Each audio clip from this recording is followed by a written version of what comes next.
Bom dia a todos, sou Marcos Lima, estou aqui mais uma vez para compartilhar com vocês a Palavra de Deus. Meus prezados, em um vídeo anterior, aliás, um short, que é aquele vídeo de 1 minuto, eu fiz um relato rápido sobre pessoas que têm a obsessão de ser um pastor sem ter o chamado de Deus. Eu quero fazer agora uma explanação um pouco mais detalhada sobre o assunto e quero que antes vocês se inscrevam no canal, dê um like para que nós possamos continuar levando essa palavra até você. Meus amigos e meus irmãos, existem muitas pessoas, como já antes eu havia falado, que deixam as suas congregações para fundar uma chamada igreja ou um ministério, se é que possamos assim falar. A maioria absoluta das vezes, a intenção dessas pessoas é questões financeiras ou o desejo obcecado, o desejo louco, nécio de liderar. Existem pessoas que brigam mais por uma posição do que pela salvação. A briga é maior. É duro dizer isto, mas é a realidade. Eu falo por aquilo que eu vejo. Eu conheci uma determinada pessoa, um rapaz, que congregava numa igreja onde eu congreguei. Esse rapaz, já com alguns anos ali, não se conformou em não ter sido separado para ser um diácono, um presbítero da igreja. Esse rapaz se rebelou contra o pastor, dizendo que iria fundar um ministério, uma igreja. Esse rapaz saiu da igreja sem o consentimento do pastor e resolveu fundar uma igreja. Inclusive, esse rapaz falou não para outras pessoas, falou para mim. Ele falou para mim que Deus havia mostrado para ele num sonho um avião e este avião puxava uma faixa e naquela faixa estava escrito Igreja Cristã do Avivamento. Isto é, ele estava querendo dizer que Deus mostrou para ele que estava aprovando a atitude dele e que ele iria fundar esse ministério, e Deus já estava dando ali o nome da sua igreja, Igreja Cristã do Avivamento. Presta bem atenção. O tempo passou, este rapaz começou com aquela igrejinha na casa de seus pais, depois alugou um pequeno salãozinho, e com anos depois o nome da igreja já não era aquele, já havia mudado. Eu acho que Deus mudou de ideia. A igreja que ele fundou chamava-se agora Igreja Cristã Gloriosa. É algo assim muito até engraçado. No início, Deus havia mostrado para ele, segundo ele, o nome Igreja Cristã do Avivamento, e agora já não era mais Igreja Cristã Gloriosa. Mas enfim, como esta pessoa que teve essa atitude, até hoje, isso aí já fazem 20 anos mais ou menos, vocês querem saber quantos membros tem a igreja dele? Só ele, a esposa e 2 filhos. Ele, a esposa e 2 filhos. 20 anos ou mais que isso. O que eu quero dizer com isso? toda atitude, toda decisão tomada contra a palavra de Deus, sem base na palavra de Deus, não há êxito, não prospera, não prospera. Porque nós cristãos, nós temos que ter como parâmetro para as nossas vidas a Bíblia, a palavra de Deus. E a Bíblia diz que para ser um pastor, tem que ter primeiro, conforme Efésios capítulo 4, versículo 11, tem que ter o chamado de Deus. Chamado para ser pastor.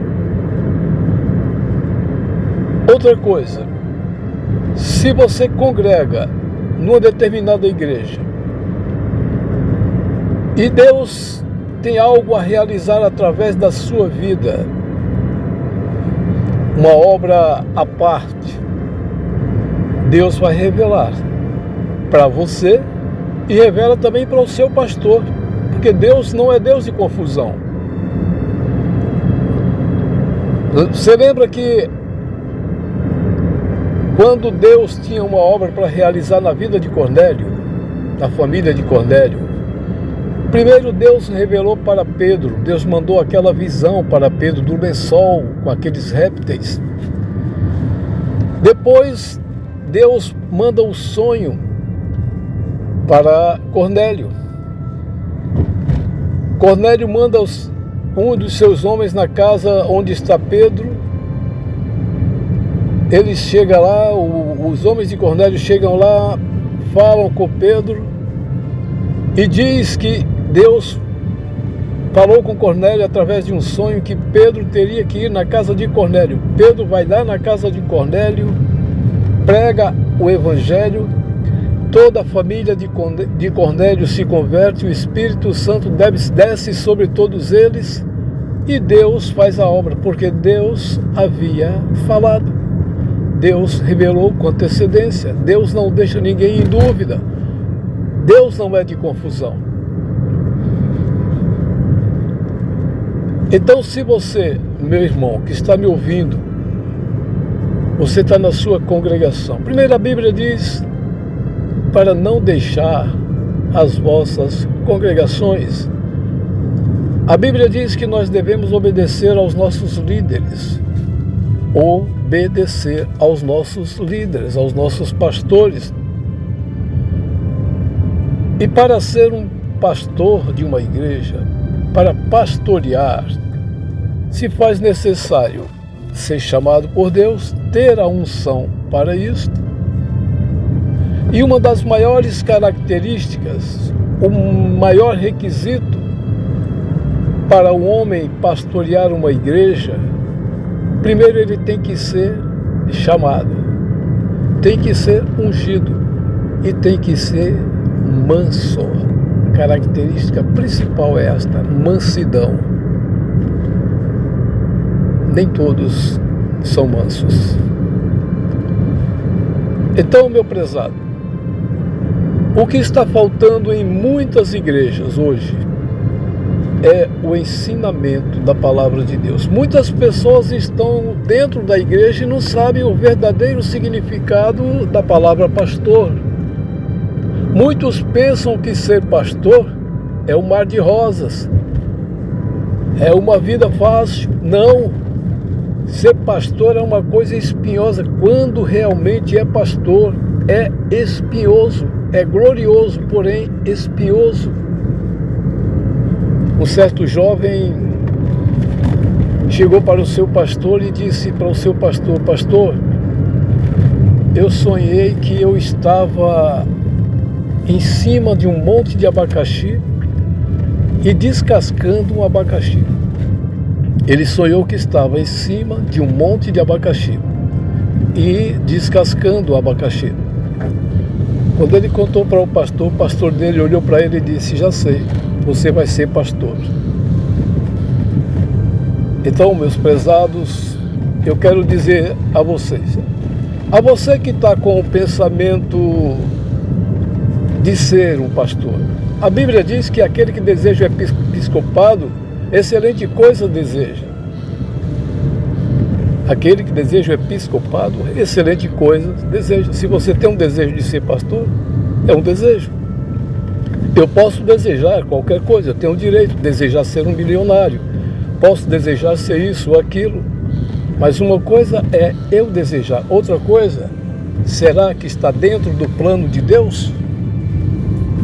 É aí onde está o X da questão. Está dentro da vontade de Deus? Ou, se está dentro da vontade de Deus, está no tempo de Deus? Tem que ter o chamado, tem que estar dentro do tempo do Senhor, porque o tempo de Deus é o tempo perfeito e a vontade de Deus ela é boa, perfeita e agradável. Então, se você está com o desejo no seu coração de liderar um rebanho, de fazer a obra de Deus, se o desejo é esse, por amor à obra, então espere no Senhor. Continue com a sua vida de santificação, santifique a sua vida, espere no Senhor, porque na hora certa Ele vai realizar. Mas se Ele tem esta obra a fazer na sua vida, se Ele tem esse chamado para você, Ele vai revelar ao seu pastor, pode ter certeza disso. E se você não tem chamado, se você não tem chamado para ser, se vier no seu coração o desejo de ser um pastor para angariar verbas, só pelo desejo de estar sob os holofotes, desejo louco de estar adiante, o desejo de liderar, tem gente que tem esse espírito de liderança. Ele não quer ser comandado, ele quer comandar. Muitas pessoas assim. E dentro da igreja também tem. Mas, se você sente que Deus tem algo a realizar na sua vida, talvez Deus já tenha falado para você, mas não se precipite. Espere que Ele vai revelar também para o seu líder, para o seu pastor, para quem está à frente da obra a qual você pertence. Então, que esta palavra fique guardada no coração de vocês. Deus, Ele realiza tudo no tempo perfeito. O tempo de Deus é o tempo perfeito. Não se precipite, aguarde, continue orando. Se você é um auxiliar da igreja, continue como auxiliar, agradeça a Deus. Se você é um porteiro da igreja, isto é um privilégio, agradeça a Deus também. Se você é um diácono, presbítero, agradeça a Deus e espere o tempo do Senhor. Repetindo, espere o tempo do Senhor. Que Deus os abençoe.